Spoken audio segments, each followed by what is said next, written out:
Ku cintakan rahmatmu. Shalom sahabat Suara Priscilla, senang sekali berjumpa pada kesempatan ini. Saat yang berbahagia ini, saya akan membagikan renungan yang bertemakan kebaikan. Firman Tuhan yang melandasi renungan ini diambil dari Efesus pasal 2 ayat 1-10 yang berbunyi demikian. Kamu dahulu sudah mati karena pelanggaran-pelanggaran dan dosa-dosamu.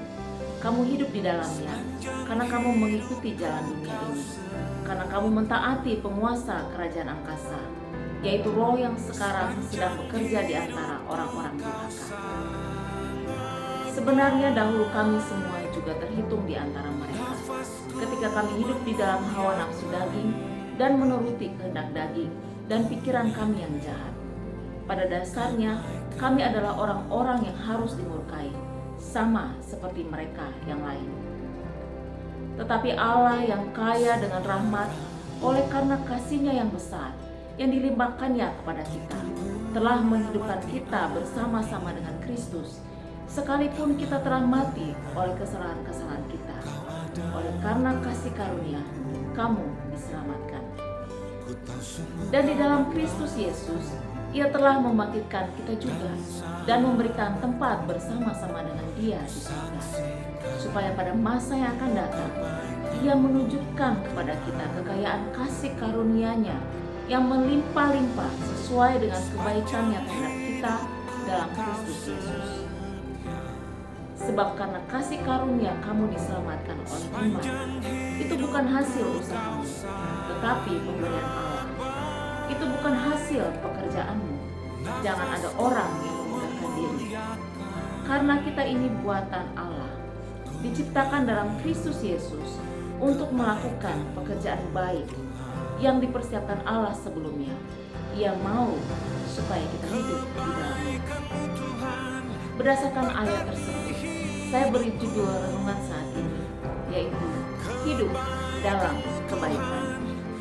Arti kata kebaikan menurut Kamus Besar Bahasa Indonesia adalah sifat manusia yang dianggap baik menurut sistem normal dan pandangan umum yang berlaku.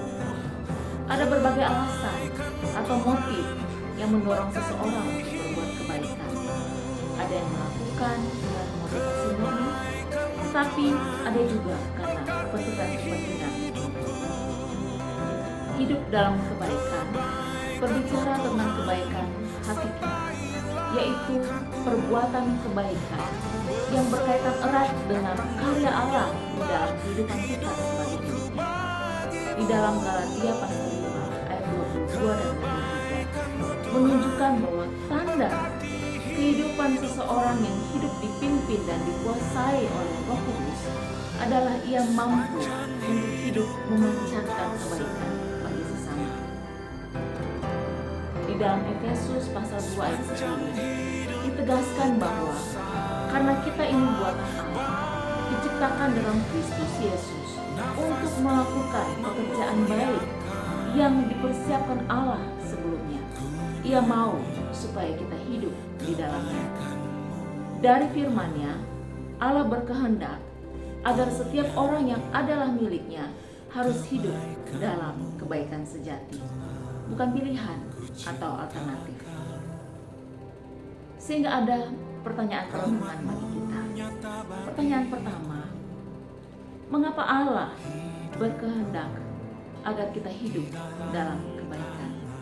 Ada 3 alasan yang bisa saya bagikan bagi kita. Alasan yang pertama, karena kita telah diselamatkan dari kematian kekal oleh Allah. Kita sudah dijadikannya sebagai ciptaan yang baru. Efesus pasal 2 ayat pertama. Sebagai ciptaan baru, kita memiliki hak istimewa untuk mengalami kebaikan Allah. Dan kebaikan itu pun harus terpancar dari kehidupan kita sehingga dapat dirasakan oleh sesama kita. Allah telah merancang kehidupan kita sedemikian rupa untuk memancarkan kebaikan-Nya. Ia telah menganugerahkan yang terbaik bagi kita, agar kita pun menghidupi dan memancarkan kebaikan-Nya. Alasan yang kedua, karena kita adalah karya tangannya, objek kasih dan kebaikannya. Keselamatan yang diberikan oleh Allah merupakan anugerah Allah. Pada Efesus 2 ayat 8. Itu bukan hasil usaha atau kerja kita. Sebagai manusia berdosa, kita tidak layak mendapatkan keselamatan. Tetapi karena Allah mengasihi kita, sehingga Ia memilih kita dari sekian miliar umat manusia di dunia untuk diselamatkan. Sebagai manusia berdosa, kita juga tidak sanggup untuk menyelamatkan diri sendiri. Sehingga jika Kristus menyelamatkan kita, maka itu adalah anugerah Allah, bukan karena perbuatan baik atau usaha. Alasan yang ketiga, karena Tuhan mau kita yang adalah ciptaannya hidup dalam kebaikan. Tujuan hidup kita adalah memenuhi visi dan kerinduan hatinya, yaitu hidup dalam persekutuan dengannya. Ia berkehendak agar kita hidup dalam kebaikan, dan kasih-Nya akan memberikan kekuatan baru bagi kita untuk bisa mengasihi dan meneguhkan sesama. Kemudian ada pertanyaan perempuan yang kedua, bagaimana kita bisa hidup dalam kebaikan? Atau bagaimana kita dapat hidup dalam kebaikan? Yang pertama, kita perlu menerima Yesus sebagai Juru Selamat. Hanya orang yang telah diselamatkanlah yang mampu melakukan perbuatan baik seperti yang Allah inginkan. Karena kuasa Allah yang akan memampukan kita untuk melakukan perbuatan baik. Dialah yang terus bekerja dan berkarya di dalam dan melalui kita. Yang kedua, lakukanlah kebaikan kepada sesama sebagai wujud kasih kita kepada Tuhan. Dalam firman Tuhan, Matius pasal 22 ayat 37 mengatakan, kasihilah Tuhan Allahmu dengan segenap hatimu dan dengan segenap jiwamu. Jika kita mengasihi Tuhan, maka apa yang Tuhan inginkan menjadi hal utama yang kita lakukan.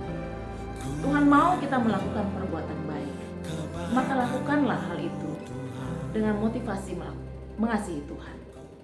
Bukan hanya kewajiban untuk mentaati perintah Allah.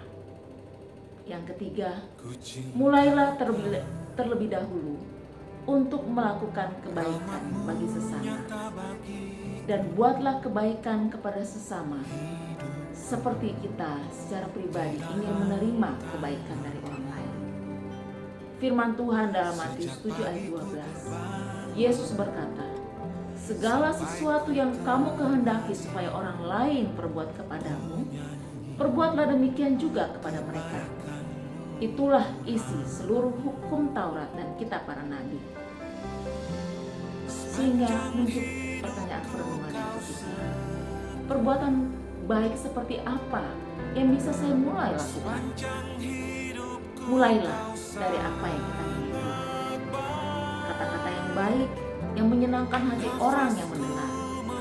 Kita bisa memberikan tenaga, pemikiran, dana bagi orang-orang yang kita tahu membutuhkan, tanpa kita harus menunda melakukan itu. Kita bisa tersenyum bagi orang yang menyakiti atau membenci kita. Bahkan kita bisa mengampuni orang yang berbuat salah kepada kita. Dan banyak hal baik lainnya yang bisa kita lakukan dengan apa yang kita miliki. Mengakhiri renungan ini, kita perlu mengingat bahwa hidup dalam kebaikan merupakan hal yang Tuhan kehendaki. Karena Tuhan sudah memberikan anugerah keselamatan bagi kita dan menjadikan kita ciptaan baru. Tuhan mau agar ciptaan Tuhan melakukan kebaikan. Untuk bisa hidup dalam kebaikan, kita harus memastikan bahwa kita sudah menjadi ciptaan baru dengan menerima Yesus sebagai Juru Selamat. Perbuatan baik yang kita lakukan harus dilandasi dengan syukur kepada Tuhan atas anugerah yang Tuhan sudah berikan kepada kita, dan berinisiatiflah untuk melakukan kebaikan kepada sesama, dimulai dari diri kita. Shalom, Tuhan memberkati. kebaikanmu Tuhan.